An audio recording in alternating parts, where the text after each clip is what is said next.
Mateus capítulo 22. Então Jesus, tomando a palavra, tornou a falar-lhes em parábolas, dizendo: O reino dos céus é semelhante a certo rei que celebrou as bodas de seu filho, e enviou seus servos a chamar os convidados para as bodas, e estes não quiseram vir. Depois enviou outros servos, dizendo: Dizei aos convidados: Eis que tenho o meu jantar preparado, os meus bois e cevados já mortos, e tudo já pronto. Vinde às bodas.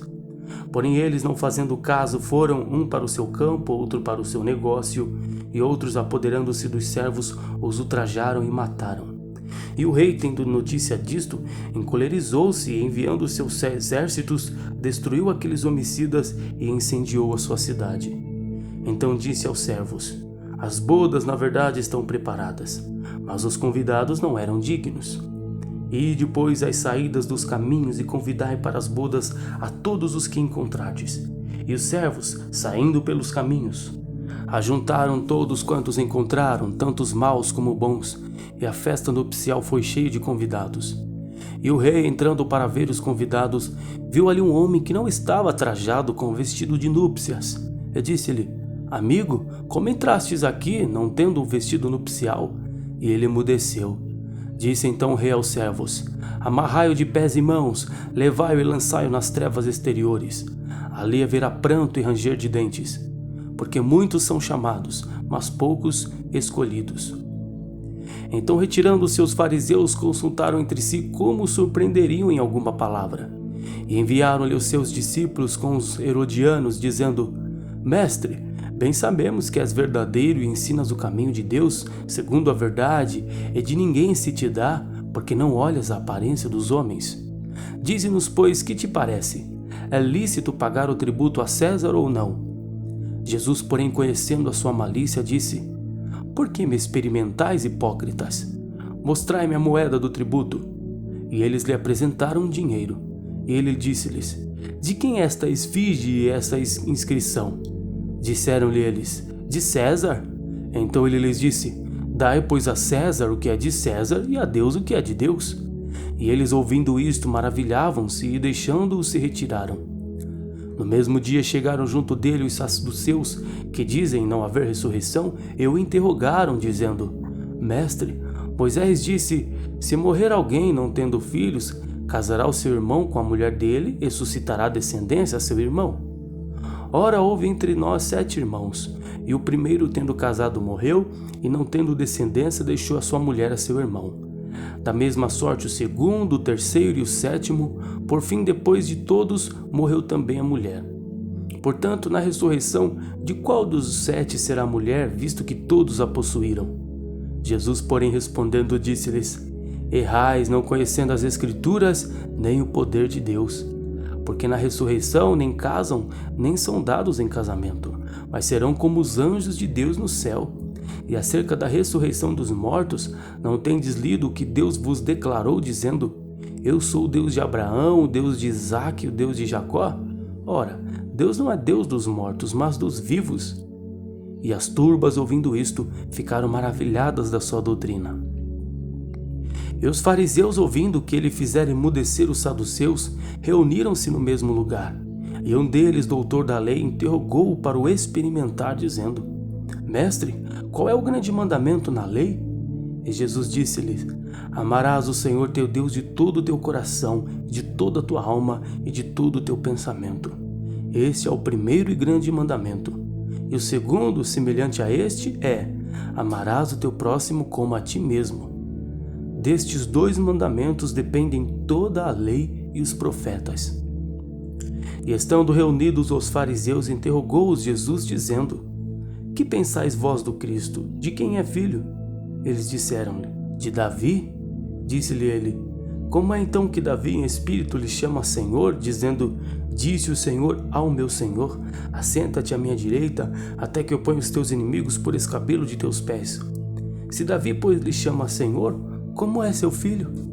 E ninguém podia responder-lhe uma palavra, nem desde aquele dia ousou mais alguém interrogá-lo. Marcos capítulo 12. E começou a falar-lhes por parábolas. O homem plantou uma vinha e cercou-a de um valado e fundou nela um lagar, edificou uma torre e arrendou a uns lavradores e partiu para fora da terra. E chegando o tempo, mandou um servo aos lavradores para que recebesse dos lavradores do fruto da vinha. Mas estes, apoderando-se dele, o feriram e o mandaram embora vazio. E tornou a enviar-lhe outro servo, e eles, apedrejando-o, feriram na cabeça e o mandaram embora, tendo-o afrontado. E tornou a enviar-lhe outro, e a este mataram, e a outros muitos, dos quais uns feriram e outros mataram. Tendo ele, pois, ainda seu filho amado, enviou também a estes por último, dizendo: ao menos terão respeito ao meu filho. Mas aqueles lavradores disseram entre si: este é o herdeiro, vamos, matemo-lo, e a herança será nossa. E agarrando-o, mataram e o lançaram fora da vinha.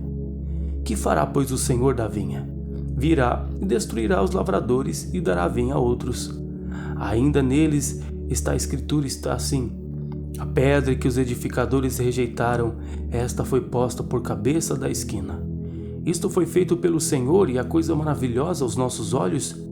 E buscavam prendê-lo, mas temiam a multidão, porque entendiam que contra eles dizia essa parábola, e deixando-o, foram-se. E enviaram-lhe alguns dos fariseus e dos herodianos para que o apanhassem alguma palavra. E chegando eles, disseram-lhe: mestre, sabemos que é homem de verdade e de ninguém se te dá, porque não olhas a aparência dos homens. Antes, com verdade, ensinas o caminho de Deus. É lícito dar o tributo a César ou não? Daremos ou não daremos? Então ele, conhecendo a sua hipocrisia, disse-lhes: por que me tentais? Trazei-me uma moeda para que a veja. E eles lá trouxeram e disse-lhes: de quem é esta imagem e inscrição? E eles disseram: de César. E Jesus respondendo disse-lhes: dai, pois, a César o que é de César e a Deus o que é de Deus. E maravilharam-se nele. Então os saduceus, que dizem que não há ressurreição, aproximaram-se dele e perguntaram-lhe, dizendo: mestre, Moisés nos escreveu que se morresse o irmão de alguém e deixasse mulher e não deixasse filhos, seu irmão tomasse a mulher dele e suscitasse descendência a seu irmão. Ora, havia 7 irmãos, e o primeiro tomou mulher e morreu sem deixar descendência. E o segundo também tomou e morreu, e nem este deixou descendência, e o terceiro da mesma maneira. E tomaram-na os 7, sem contudo terem deixado descendência. Finalmente, depois de todos, morreu também a mulher. Na ressurreição, pois, quando ressuscitarem, de qual destes será a mulher? Porque os 7 a tiveram por mulher. E Jesus respondendo disse-lhes: porventura não errais vós em razão de não saberdes as Escrituras nem o poder de Deus? Porquanto, quando ressuscitarem dos mortos, nem casarão, nem se darão em casamento, mas serão como os anjos que estão nos céus. E acerca dos mortos que houverem de ressuscitar, não tendes lido no livro de Moisés, como Deus lhe falou na sarça, dizendo: eu sou o Deus de Abraão, o Deus de Isaque, o Deus de Jacó? Ora, Deus não é Deus de mortos, mas sim é Deus de vivos. Por isso vós errais muito. Aproximou-se dele um dos escribas que os tinha ouvido disputar, e sabendo que eles tinham respondido bem, perguntou-lhe: qual é o primeiro de todos os mandamentos? E Jesus respondeu-lhe: o primeiro de todos os mandamentos é: ouve, Israel, o Senhor nosso Deus é o único Senhor. Amarás, pois, ao Senhor teu Deus de todo o teu coração, de toda a tua alma, e de todo o teu entendimento, e de todas as tuas forças. Este é o primeiro mandamento. E o segundo, semelhante a este, é: amarás o teu próximo como a ti mesmo. Não há outro mandamento maior do que estes. E o escriba lhe disse: muito bem, mestre, e com verdade disseste que há um só Deus e que não há outro além dele, e que amá-lo de todo o coração e de todo o entendimento e de toda a alma e de todas as forças, e amar o próximo como a si mesmo, é mais do que todos os holocaustos e sacrifícios. E Jesus, vendo que havia respondido sabiamente, disse-lhe: não estás longe do reino de Deus. E já ninguém ousava perguntar-lhe mais nada. E falando Jesus, dizia, ensinando no templo: como dizem os escribas que o Cristo é filho de Davi? O próprio Davi disse pelo Espírito Santo: o Senhor disse ao meu Senhor: assenta-te à minha direita, até que eu ponha os teus inimigos por escabelo dos teus pés. Pois se Davi mesmo lhe chama Senhor, como é logo seu filho? E a grande multidão o ouvia de boa vontade. E ensinando-os, dizia-lhes: Guardai-vos dos escribas que gostam de andar com vestidos compridos e das saudações nas praças e das primeiras cadeiras nas sinagogas e dos primeiros assentos nas ceias, que devoram as casas das viúvas, e isto com pretexto de largas orações. Estes receberão mais grave condenação. E estando Jesus assentado na frente da arca do tesouro, observava a maneira como a multidão lançava o dinheiro na arca do tesouro, e muitos ricos colocavam muito. Vendo, porém, uma pobre viúva, colocou 2 pequenas moedas que valiam 1 quadrante. E chamando seus discípulos, disse-lhes: Em verdade vos digo que esta pobre viúva colocou mais do que todos os que colocaram na arca do tesouro, porque todos ali colocaram no que sobrava, mas esta, da sua pobreza, colocou tudo o que tinha, todo o seu sustento.